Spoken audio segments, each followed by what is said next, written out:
Do you mind if I take photo of you? Thank you.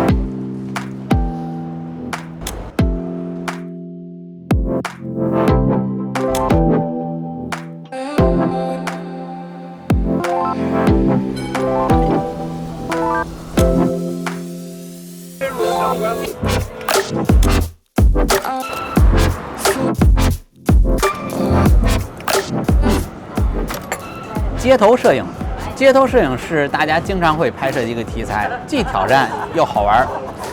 但是呢，大家对于街头摄影一直有心里过不去的一个坎儿，就是怎么拍人，怎么跟人打交道。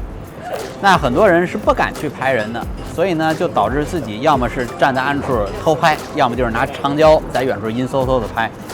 很少有人去大大方方去追求你被摄者同意，哎，我能不能给你拍一张照片？因为大家都担心自己会得到一个否定的答案，会被人拒绝，会很尴尬。那我今天呢就想做一个试验，在墨尔本街头，我随机找一些我想拍摄的被摄主体，过去问他能不能给他拍张照片，看看我最后得到的答案是肯定的多，还是被拒绝的多。欢迎收看《采风摄影生活杂志》，我是大马莫文。其实拍人这事儿呢，我自己也抵触。我本来就不是一个特别开放的人，非常非常内向，不信吧？就跟郭德纲说自己内向一样。但实际真是这样。你看啊，大家作为本性来讲呢，很少有人是天生喜欢跟别人去打交道，而且呢，也很少说愿意去打扰人、干扰别人，更何况是像摄影师这么敏感的职业。那我今天呢，就想特地试一下，到底是说我们接触一个被摄者的时候，他们是会配合我，还是说多数人会拒绝？然后今天我要拍摄的器材呢，跟大家介绍一下。为了增加我这个拍摄的难度啊，我今天拿了一台 Rolleiflex 的双反相机，120底片胶片相机。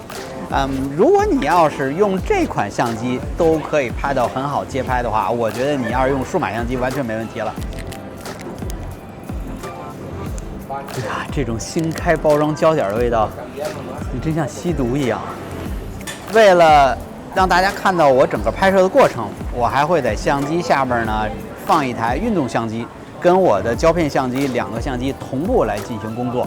你既可以看到我还原拍摄现场，也能看到我最后拍出照片的成品是什么。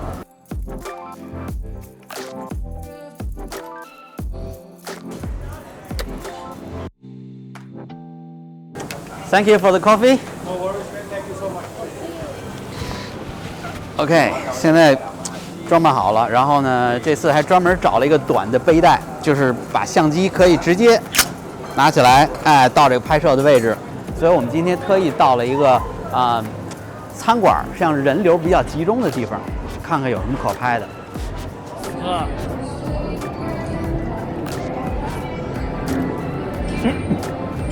没拍下来，第一个精彩画面就给错过了啊！这相机还没用熟呢，怎么办？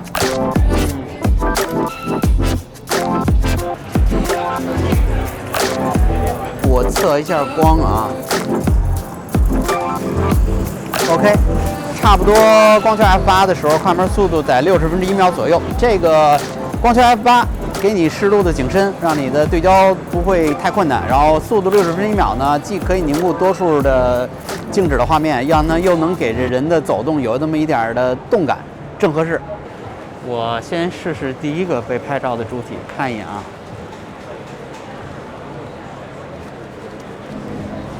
Hello, excuse me. I'm a photographer. I'm taking photo of people in Melbourne on the street. Yeah. Is it okay I can take photo of you?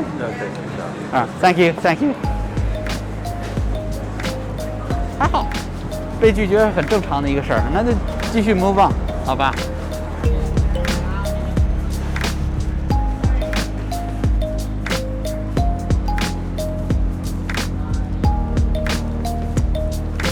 Excuse me, may I take photo of you?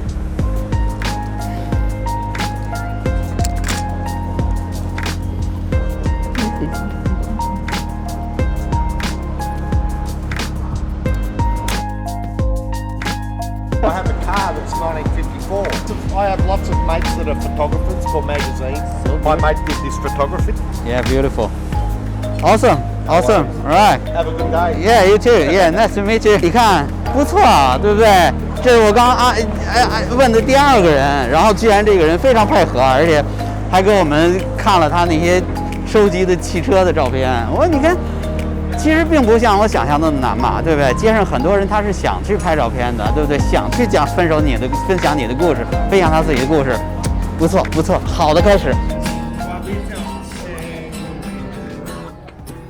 You can steal my way while I play the game. I don't care. You can steal my way, tell my story over there. You can steal my way in the world I wanna share. It's a lie to you, original you, and they still don't care.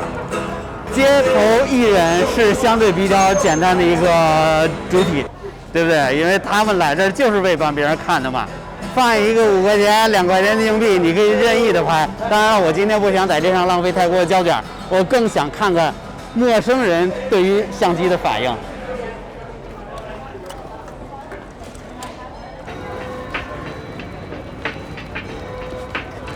Excuse me, friend. Do you mind if I take photo of you? Yeah. Leave it up. Yeah. Just be natural. Yeah. Thank you. You can be a model. Thank you.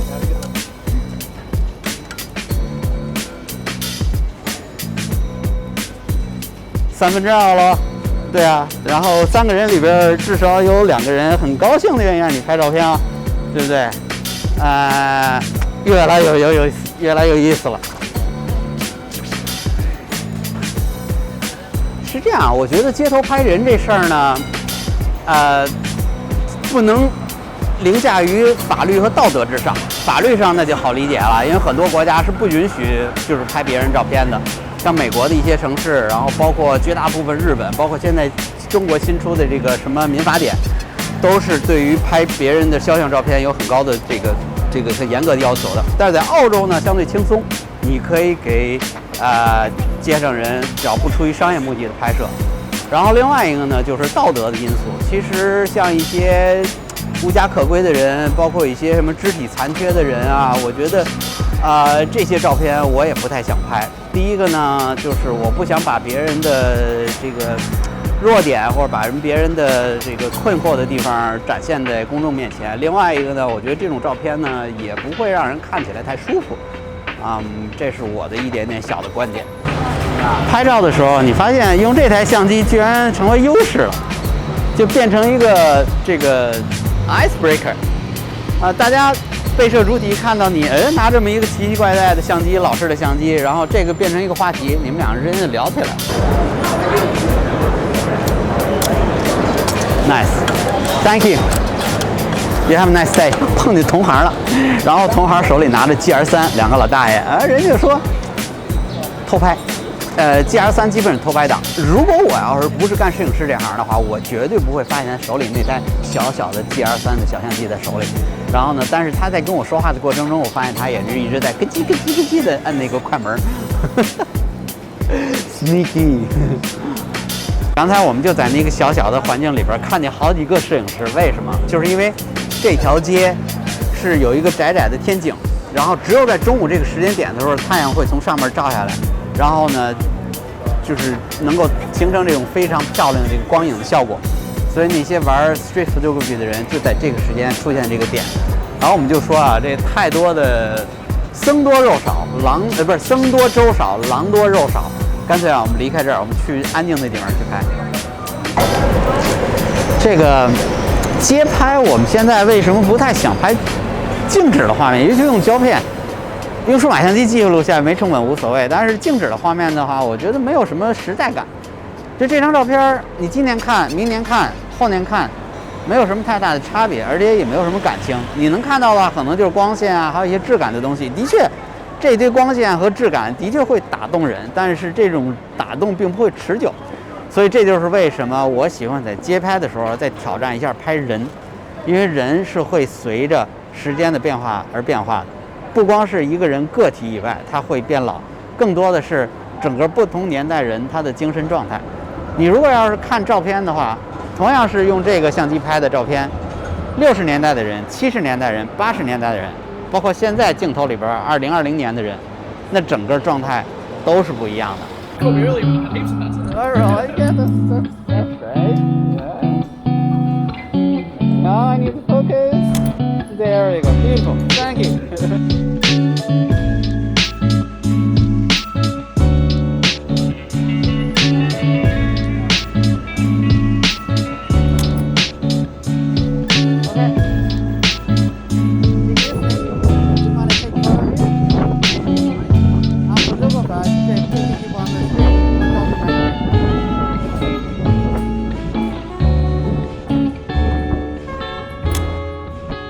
Thank you so much.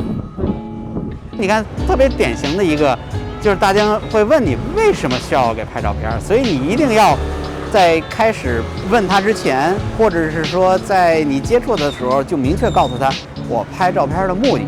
其实大家倒不是说想知道你这张照片到底要干嘛，你告诉他这张照片干嘛用的话，我觉得是对于被拍摄者的一种尊重。啊，这个相机不得不说，快门太轻了，摁下去之后完全没有声音。但是我有时觉得这也不是一个好事儿，我有时都不知道自己是不是按快门了。它不像那中画幅哈苏一样，摁下去咣当一声，你明显感觉自己拍照片了。但是这个就是轻轻的咔嚓一下，的确它可以让你在非常安静的情况下，在绝对不打扰这个被摄主体情况下，让你拍张照片。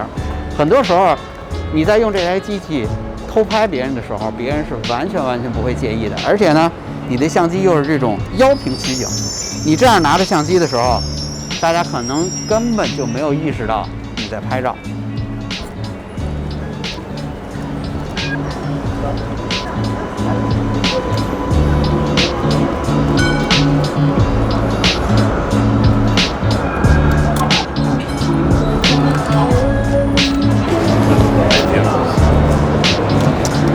拍了半天男的，我试试问女生会是什么结果。Hey, hello. Excuse me, I'm a photographer. I'm taking people on the street. Do you mind if I take photo of you?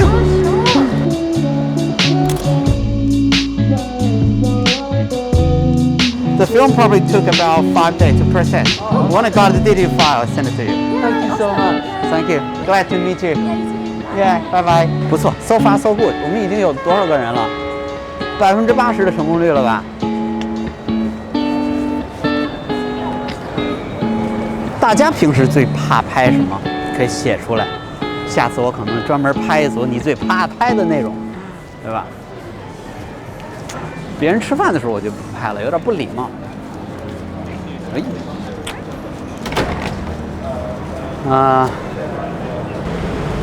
在选择拍摄主体时候有点学问，你别问那种人家已经很忙的人，明显别人在工作，明显别人在打电话的时候，你过去说，哎，我能不能给你拍张照片？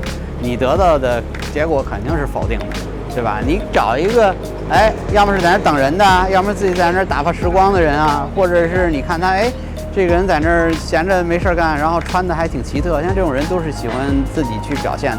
而且另外，怎么去问别人拍照也是一个技巧。比如说，先excuse me， 不好意思，打搅一下，对吧？这个先客气一下。然后另外一个真诚的笑脸啊，举拳难打笑脸人，对不对？你一定是很阳光的去接触人家。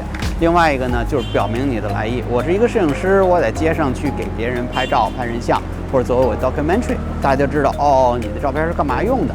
然后最后一个呢，就是你可以直接问 May I take a photo of you? Can I take a photo of you? 对不对？这种肯定导向的这种叫这个封闭性的问题，对不对？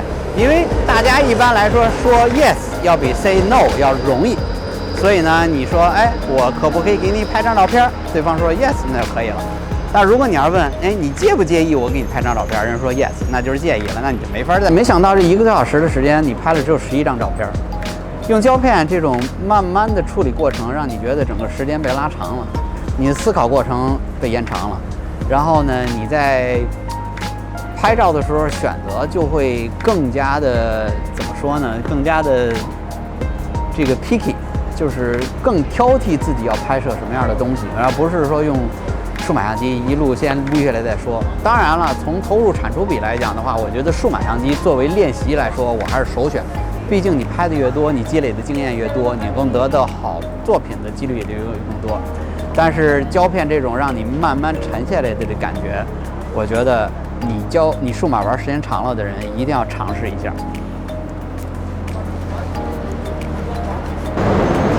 来看我，刚才给我们摄影师也拍了一张肖像，我觉得摄影师是值得被记录下来的。然后每次我们的工作都是有摄影师的这个辛劳。当然了，今天的摄影师是这个 Douglas， 之前的摄影师胖猫。今天呢，就带着大家用我的一个相机的第一视角呢，看了一下 street photography 街头摄影拍人。我们接触人的时候会有什么样的反应啊？如果大家在拍摄人像的时候有任何其他的故事，欢迎在评论下边给我们留言。好了，感谢收看本期的节目，我是大毛猫本，咱们下期再见。